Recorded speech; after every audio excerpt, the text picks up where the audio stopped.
حضرت عمر بن خطاب رضی اللہ تعالی عنہ سے مصنف ابن ابی شیبہ کے اندر اور تفسیر ابن کثیر کے اندر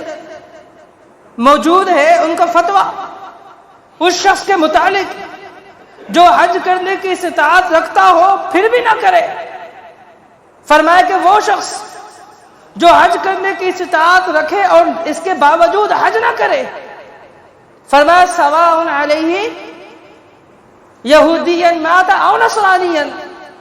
کہ برابر ہے کہ وہ یہودی ہو کر مرے یا عیسائی ہو کے مرے، کہ اس کا مسلمان ہونا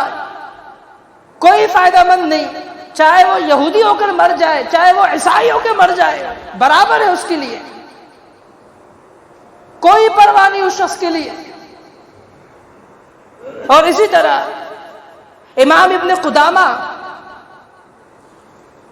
المقدسی اپنی مشہور کتاب